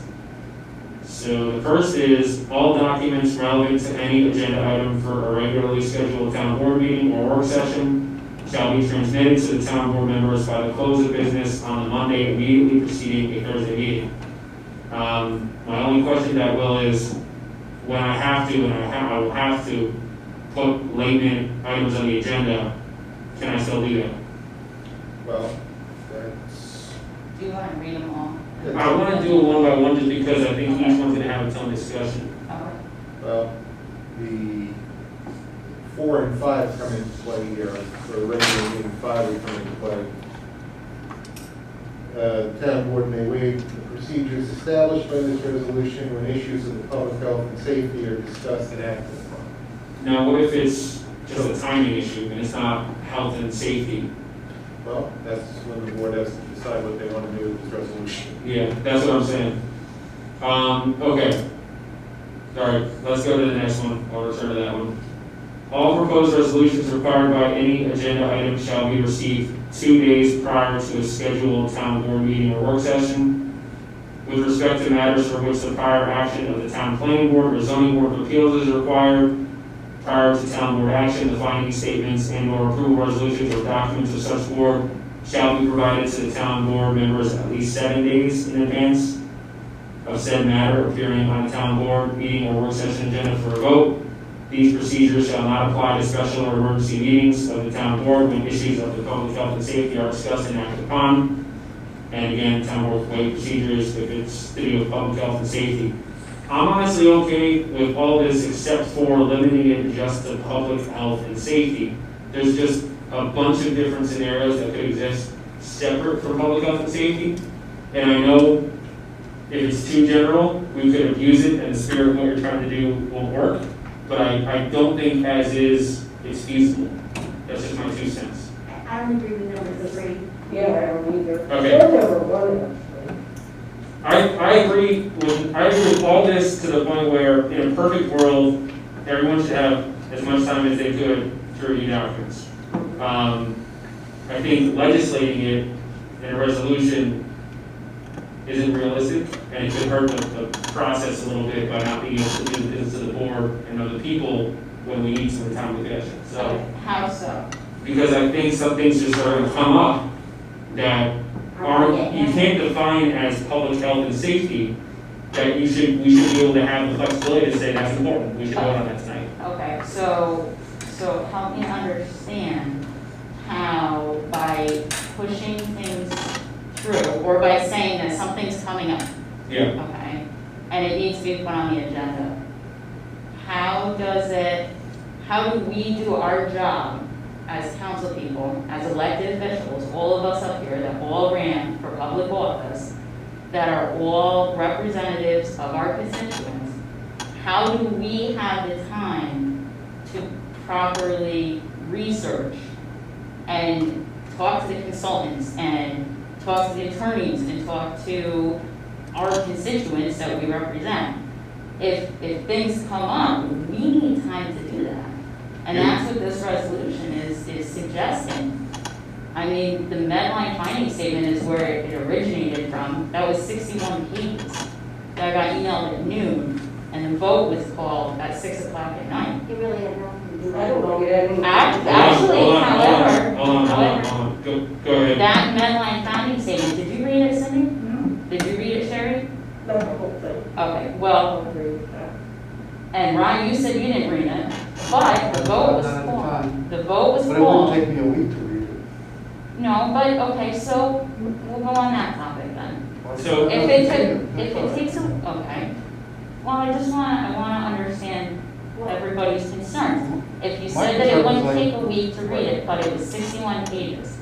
Sailfish, sorry, I can't read. I know it's tough. Sailfish was over 100 pages. And Sailfish, the determination of that finding statement did have to add on to what the vote was from this board as to the zoning determination. So those statements Okay. that come from the planning board and the zoning board, I asked for 7 days, So, which was a compromise down from the 10 days that I originally stated. But the 7 days would give us time to consult with the people that we needed to. so you speak to my point a little bit. In that specific case, you're right. But in some other cases, that's, our job isn't going to be to review and comment on something that the planning board has already exhausted all of their efforts on putting in place. That one where they need our feedback, yes, absolutely. That's why I think there should be a little bit of flexibility. And honestly, I think what you're trying to do is something that's a good practice. But I think it's in response to an isolated incident that we all, I think, learned from. And it's gonna be different in every case. In my opinion, and I assume since it was supported, specific to Medline, that finding statement wasn't germane to the absolute and important part, which is whether or not answering the question, was it in the best interest of the town to have them hook up to water and sewer as opposed to having their own? Yeah, we weren't approving the findings. No, So again, we that's- did though. It was in the resolution that we approved. I understand that. My point is, it wasn't part of the general, the decision that we had to make didn't have as much to do with it. But the planning board, it does, so, The- because the our planning- decision is based off that finding statement. That the planning And board. the planning board, but we signed our names to it. I understand what you're saying. We did, and I have been told numerous times by everybody up here that we do not have control over the planning board. So you're asking us, not you, but you called for the vote. Right. You asked us to sign our name to a document that we did not have enough time to review. I think, That's why this comes through. Well, did that document need to be called out into that resolution? Yeah, It had to we be were called. doing water and sewer extensions. And it was done in Sailfish too, which was prior to my administration, but you were, and 2 of the members up here were on board for that. But to that point, and, you know, you and I spoke and we talked about this resolution, that in that vein, the planning board in the 2 cases you're talking about were the lead agency. Okay? The lead agency made their determination. The findings were based on public hearings and all the information. So had the town board had, or individual members of the town board, wanted to address that with the planning board, that comes at an earlier stage. Just putting that out. Once the finding statement is adopted by the planning board, that's it. The town board does take it because we designated them and deferred to them as lead agency on the project. But that's how it was. But I understand where you're coming from. when there's a back and forth and we have to read the document and then provide feedback, you're absolutely right. For the Medline motion, the reason I have a level of comfortability, other than the fact that I looked at it and read it, is because it wasn't a part of the decision that we had to make and the research we had done related to the value of whether or not they should be in our water and sewer. That was done months in advance through many conversations, so I think it's misleading to suggest we didn't know what we were voting on. We did. On that topic? Yes, that. In that specific finding statement, it actually stated in regards to subsurface treatment. But that was. And that was a recommended treatment in that finding statement. But that's that not- if we but did that's- not, but if we did not read that finding statement, and we then we would have had that educated opinion and been able to vote on the water and sewer annexation of them into our district. You're taking a phrase in the finding statement and manipulating it for your argument. No, I'm That's just- not, that's I'm not, just- it was not in the best interest, again, this is my opinion. It was not in the best interest for our environment, for the Wallkill River, and for us moving forward with Medline, to force them to build their own infrastructure. It was a more environmentally sound decision to bring them into our water and sewer. Whatever DEC guideline statement you read from verbatim, I believe was taken out of context. That's my point. But the point of this discussion here Yeah, is that we were not afforded enough time to additionally research and talk to consultants when that information was sent at noontime and the vote was called at 6 o'clock. you also had a couple hours to let me know you were not comfortable instead of waiting at a meeting to let you know that they didn't have time. That goes But both a ways. couple hours of saying that I'm not comfortable doesn't, It that's would've- not it the would've- point. The you point don't know. is that we should have additional time. Sorry, you're wrong. It absolutely is. I'm wrong that I should have time No, to do my no, job as town no, that's not council what to I said. research. That's No, not what I that's said. exactly what you're No, saying right let me now. tell you, that is not what I said. I said you were wrong to not tell me in that moment, 3 hours before the meeting, that you weren't comfortable voting on it. I told You were, you. no, you did not. You did not. I have the email. You During told the me, meeting. you waited 3 hours later to make a political statement at a meeting. That's what you did. No, that was not a That's political why- statement. Then I why was didn't you mad let that me it was know? called. I called Will to find out if that was part of the discussion. I asked you if you were gonna call for the vote. I did And I not told you- ask you if the finding statement was part of the vote. And I called Will at 5:15 and said, Will, is this finding statement part of the vote? We had a discussion and he said yes. That was not part of the discussion you and I had earlier. So, You still had time to talk to me about it. At You 5:15, still I have would time. have said to you, Brian, we have not had enough information. I'm not the only person up here that didn't read it. You had an I am issue. saying that I did not have enough time to do my job I as understand. town council. But if- And if I'm the only one concerned about not having enough time to do my job, Don't be saying that. then maybe other people I should can tell you, think about there's that. been many a times I walked in there on a Thursday night and sat down and said, you didn't give this to me till 4:30 this afternoon, and I'm sorry, I can't vote on this tonight. And we didn't vote. I mean, there's been lots of times that's happened. Kristen, in the future, okay, I'm not gonna sit here and play back and forth. I think I had it in my mind, you knew at 3 p.m. You're telling me, and I believe you, you're telling me that wasn't until 5:15. That makes a difference for me. I'll see that to you. I think what's important is in the future, we just communicate, over-communicate. Specific to what you're putting together now, I think we need a little more flexibility so that we have an opportunity to balance reading things and having enough time to read them with emergency situations that may pop up that we can't just define as public health and safety. That's all I'm saying specific to this resolution. Well, can I ask, for the whole board, do we really need a resolution in place to agree that we're gonna have more time, or is it something we can all agree upon? I think we can just- Document telling us we need to do I don't think we do, no. I think we do it case by case, and I think that we have a case where you made your point, and going forward, we're gonna be mindful of that and respectful of that, and I don't think we need a resolution to have a level of respect with each other. So help me understand, Cindy, why you would not want to gain time to understand the issues that you're going to. Well, first of all, I just told you, if I got something on Thursday that I wasn't comfortable with, I would flat out tell Brian Thursday afternoon, you just send this to me and I don't have time to review it. So first of all, I would be upfront and say that. Second of all, I don't think it's fair to put 7 days on everything. Everything isn't 60 pages long. What if it's only a paragraph long? You need it 7 days ahead of time. I think there's different documents for different review. If the planning board meets on a Monday night, and then you tell them 7 days they missed that meeting, it's another 2 weeks before we can even, you'd have it 3 weeks before we had to vote on it.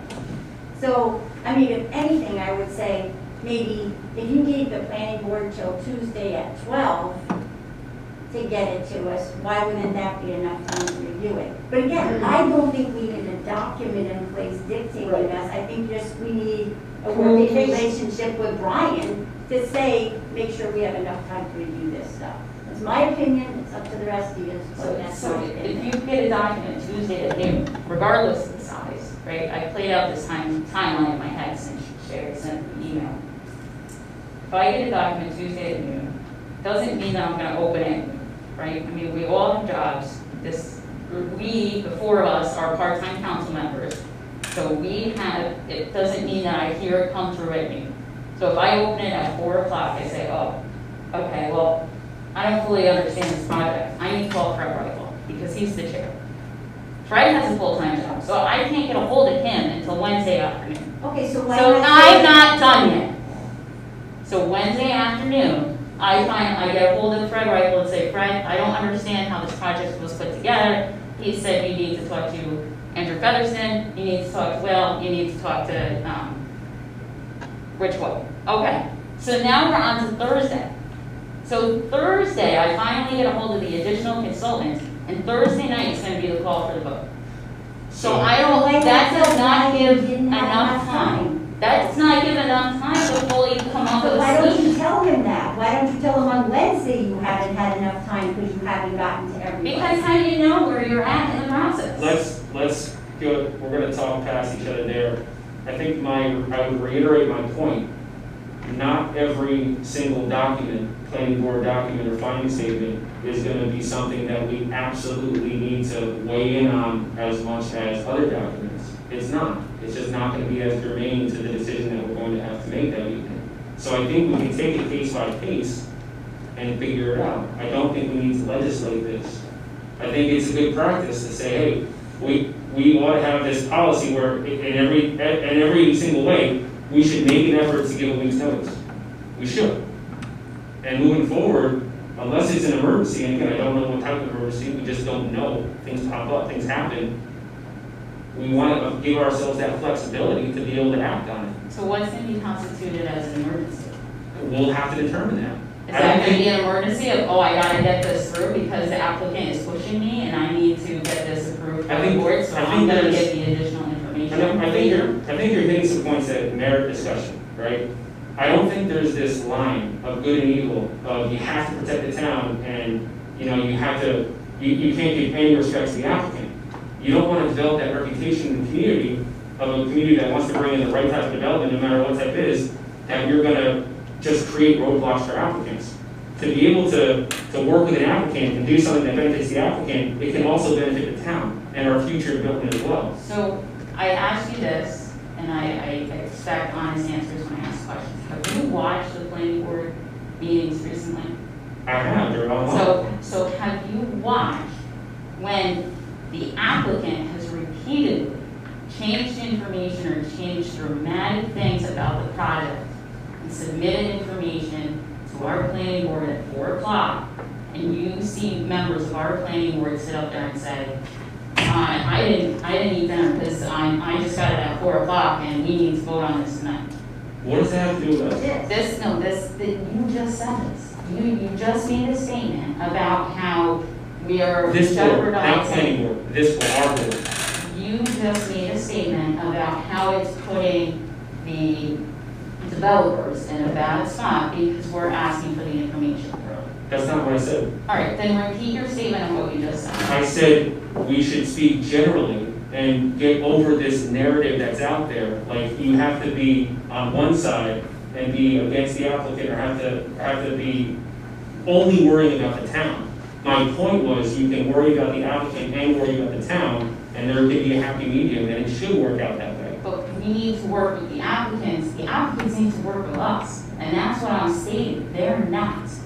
That's what I I'm don't know if you stating. can make that to the blanket planning board. statement. I don't know if you can. Certain developments do, certain developments don't do as good of a job. It's repeated over and over again. If you But- watch these planning board but- meetings, that these people are sending in major changes to projects to the planning board members. Usually because public comment, that we ask them to make changes. But they're asking these changes repeatedly, and then they are submitting them into the planning board. The planning board members have new information that they're asked to vote on, and they do not have substantial time to.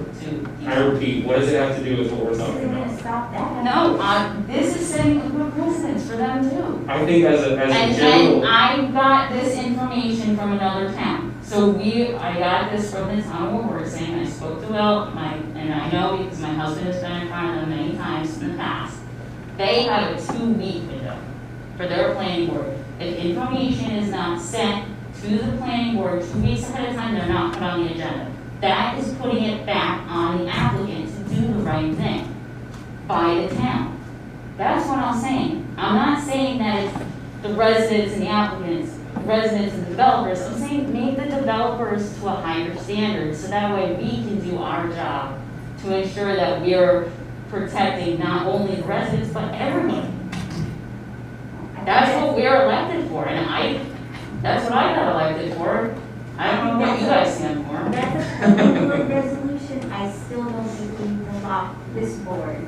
So you're against, so help me understand, because it seems like you're against allowing yourself enough time to do the research. I didn't say that. You're not- Well, if you're against this resolution, No, it's not that's true. your No, resolution. that's absolute I crap. absolutely said that's if not I don't true. get something in time, I will come in here and say, I'm not ready to vote for this, I did not get this till this afternoon. I have said that in the past. You can't say, Terry said if that you in the can't past. say if you're against this resolution, you're against giving yourself time to read things. You can't say that. It's not true. That's what it's all about. No, it's not. No, it's not. Yes, it is. That was the reason why I stated it at the last meeting. I have a commitment to be ready for this meeting. Alright. Does anyone want to entertain a motion to adopt the resolution of the town board of the town of Montgomery with regard to the scheduling of the town board meeting agenda items as is written? I will make that motion. Would anyone like to second the motion?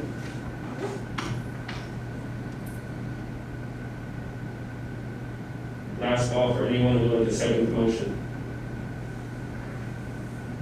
Without a second, the motion does not move forward. Thank you for proving what you're willing to do. Can we amend that a little bit to change the time? To noon on Tuesday, something that is agreeable? I don't know if that's agreeable. Oh, well, Cindy brought that up, I kind of agree with it, and I think Sherry got an email saying the same thing originally. So I don't need, I don't, But at the end of the day, I agree that we really don't need a resolution to do that. If somebody is not got enough time to read what they have to read, they should go for it. I talked to Brian today, on one of This these is things. like kindergarten. And I said, Hold on, go ahead. I talked to him before every meeting, because a lot of times I'm not really with it. Told me I could meet it before, I said, no, I gotta meet before that, I got a lot of questions, I met Chris enough. And we discussed what I told him about, I said, you're giving me something here, and it specifically says that I have read and understand the requirements of Orange County. I said, I cannot sign that tonight. He said, oh, okay, right, maybe we'll have to give you those to send or something. It's a reasonable thing, if we didn't, if I just did this and didn't take that out and say, rubber stamp it, it's not gonna happen. I also found a typo. What's the word, Oh, yeah, the oh, what does that word mean? I asked my wife. A-L-I-A, is that a real word? Inter alia. Inter alia, Inter alia. it's a Latin term that means among other things. Okay. See that, Ron? I knew it was something, but anyway, I don't think we should get into a, excuse my French, pissing out the resolution. I think we should be given more time to read and digest it. Do I need a week? No, I'm a slow reader, I don't need a week. I agree. And I don't think we need a And I don't like to, resolution. if 2 o'clock, we're gonna change this and change that and all that stuff, because it's constant. But I think Sherry wrote an email saying in 3 days, I talked to Cindy, noon on Tuesday is fine with me. If I'm giving everything on noon by Tuesday, I'm great. The way I feel about it is this: whenever you guys have an issue and you come to me, I do my best to try to make this work and hold things off, right? I think moving forward, we learn from that meeting, and Kristen, if you have an issue, we talk every day, we'll just talk it out, and if there's a lack of comfortability, I'll respect that. Okay, but if you're saying that, during that exact board meeting, Yeah, I told you that I was not. at the board meeting. At the And board I meeting, think but I gave you 2 outs during that board meeting. I made 2 suggestions of pushing the vote off until the next meeting, and I forget the other one, but there was blatantly 2 suggestions on holding the vote. And even after Ron had said that he didn't read it, I see that I wasn't comfortable because I didn't read it, you still pushed it. Yep, So, that's what this is about. I mean, if you want to reopen it and say 2.5 days, I let's just go like it, but forward. I'm willing to move it forward if it'll move this resolution forward. I still think we need this. I still think we need to work together and not do a resolution right now. Let's give it time. Let's see how it works out for a couple of months. If we don't get it timely, then let's readdress the resolution. I agree with that. I think, I think there's been precedents that said in the first 5 months so far. and I'll work on that. And that's what we're gonna have to live with. And at the end of the day, moving forward, we'll see how we do. And our goal, my goal, hopefully everybody's goal is to have enough time to read the things in front of us, to make informed decisions. I know I've done that, so moving forward, we'll just do a better job communicating with each other. All right. That was our last agenda item. Does anyone have anything for good of the order? For what it's worth, Hudson Valley Gives has their culmination of a fundraiser, and they raised over $500,000. That was really good. Hudson Valley what? Yes. Yes. The Community Foundation of Gordon Sullivan does a HV Gives. It's an online donation drive. This is their 5th year. This year, they raised over $500,000 for 136 different nonprofit organizations, including Tom Strong Community Response Team, which raised $5,500. So it was a great event. Great. Britton Feller Foundation, we beat you. You guys raised about $4,700. Wow, it's $53.50. $53.50? And Ryan, We just barely I beat take a you. little bit out of my pocket just to beat you. It's past midnight. You can't. It's always a competition, but you didn't win this year. Maybe next year, Ron. Forget that, you know what, I stayed up, and 3 minutes to 12, I started putting in, I could put in memory of my mother. It didn't accept my credit card. I lost the $500. Oh, wow. It was, they give you $500 bonus and went closer to 12. You want to update the board on the business program for, Sure. So the Tom Strong Business Relief Program, the IDA funding, it isn't available right now, so we were able to find other funds to put a grant program together for local businesses. So right now there is a So that's website. what- I did watch the IDA meeting, that's pretty much what they said they can do. Correct. They're identifying different ways they can help businesses, potentially by purchasing PPE. Again, that's not 100% a go yet either. But there are definitely things that IDAs are doing throughout the state. So there's this kind of hold in terms of what will the ABO allow, and having conversations with the ABO to see what they can do. There's certainly things that can be done. It's just a matter of the attorneys letting them kidding. We're still identifying how the IDA can play a role. There's definitely a role to play. But aside from the IDA, there's $100,000 that's going to be going towards our businesses here in the town of Montgomery, just our town of Montgomery businesses, in the form of grants that are going to be paying vendors and creditors directly. So you wouldn't get $2,000, here you go. It would be, what are your bills? How can we help you? And they pay the bills directly. Now, are you still using the same people that we had chosen on the IDA to do? Yes, no, we respected that decision, and 3 of those IDA members are part of a committee that's going to be advising on the grants. I do want to pull up the Queen Suite from Sunday. Operation Clean Sweep. That was, I think, very successful through the Rotary and Tom response.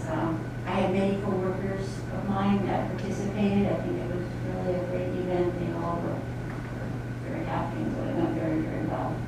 And I still commend Ryan on his everyday update with COVID. I think that's great. Do we still have like seniors that are in need of things? So we've identified a lot of the seniors that need help regularly, and we have a really good relationship with our volunteers to the point where they almost adopted certain seniors that need help. But we've always been able to identify through our school district programs like Backpack Snack Attack and our food pantry. We know who we need help. So we've been able to kind of maximize the fact that we have those relationships. We know we need help. We've been working together, and it goes as far as friends of mine who maybe have a couple bucks to give call me and say, hey, whose utility bill can I pay? And we connect them with the people that know the right people and respect everybody's privacy. I don't ask questions. Right. But we're, as a community, we're doing more than, I can't imagine who else is doing more than us to really help the people that need the most help. And the And- school is still doing the lunches. School is, I Yeah, had Breakfast to, and lunch. yeah, it's breakfast and lunch, and I recently had to step down from helping out because the attendance requirements of my daughter's preschool mandated a couple of Zoom classes while I was at the. Are they going to do that only throughout this. They are doing it, it was planned for as long as the school is still in session, technically still in session. And that was gonna be my call out, is honestly to those cafeteria workers and volunteers that are helping to, there's no questions. I mean, somebody pulls up, they say, how many kids? It's not that you need a school ID, it's not that you need to have the kids in the car. If they're there, There's- there's neither. Right, They need exactly, no there's matter really what, no you know. questions whatsoever, so They wouldn't be they there. pull up how many, it was Monday, Wednesday, and Thursday, so Monday, they gave enough for Monday and Tuesday, Wednesday was just enough for Wednesday, Thursday was enough for Thursday and Friday, and that way, the kids were covered all week, and the school district was working to keep the staff, the groups together that were doing that every week, every week across the line, but then it turned into every other week. Hopefully that's not confusing, but the long story is, I really commend the people that are feeding the kids, because I know there's a lot of families out there that are hurting, and that are saying it's just, the kids eat a lot from being home, I feel like I'm Yeah. constantly making snacks. But, you know, they're true angels for feeding There's kids. work, you know. Listen, we've got a great community, a lot of people doing some good stuff. Yeah, one other thing I forgot is I had a meeting with the AD for Valley Central, and I sponsored a couple of sports awards at the end of the year in Chris' name. I said, well, what, every year there's like a gathering, pop-up dinner, whatever, and they give out these kids the awards. So what they're gonna do this year, the coach and the AD will go together personally to the kid's house and give the kid Wow. that trophy or That's cool. plaque or whatever Oh, it is. that's nice. That's nice. That's So cool. it's a little bit of something. Yeah, I just got some details on their senior awards there too. It's gonna be kind of virtual and, Yeah. stuff. All right. For senior this year, sad, we missed out on the whole. But it's not even just the seniors, I mean, it's We're the going juniors kids. that are in the sports that are working on next year's, it's the kindergartners that aren't getting a graduation, the No play, preschoolers. No play, no senior play. Concerts. Yeah, everything that, I mean, the play, they worked so hard on the play, they never got to They, go on. the music man was ready to go. Yeah. So I'll tell you what else has been great for the Tom Strong Community Response Team. We did this essay contest, and we had over 140 submissions. And I was part of a student council meeting with the senior council. There was 12, 13 members. And one of the seniors said, that, thank you for doing this program. It was very therapeutic. And that was really, really awesome. It kind of hit me hard because some of these kids, it gave them an opportunity and an excuse to write about how they were feeling through COVID-19. So we were able to get a donor to donate $10,000 to offer two $5,000 scholarships to 2 graduating seniors. And they're going to be announced in June when they do those awards. So it's really, I can't say enough. With the community, with the big businesses and the small businesses and everybody. Back to something for that, then you 5. Yeah, 4 tablets. 5 tablets. Yeah, for the other seniors that aren't going to get the grand prize, we want to give them something else, so we That's really good. Yeah. All right. Okay, anything else? We gotta go with We do. We're going to make a motion to go into executive session to discuss personnel. I'll make it. A second. Yep. Okay. Motion made by Councilman Ross. This is for a specific employee. Yes. Motion made by Councilman Mello, seconded by Councilman Voss. All in favor? Aye. Any opposed? Any abstentions? Motion carried. Can we stay here? Yes. We'd have to turn the broadcast off.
Okay, would anyone like to make a motion to come out of executive session I'll make it. at 9:16? Seconded by Ron Feller. All in favor? Aye. Any opposed? Any abstentions? Motion carried. Would anyone like to make a motion to adjourn? I do. Motion to adjourn by Councilwoman Brown, I'll second. seconded by Councilman Sherry Melick. Also 9:16. 9:16. All in favor? Aye. Any opposed? Any abstentions? Motion carried. All right, 9:16. Thank you all. Thanks a lot.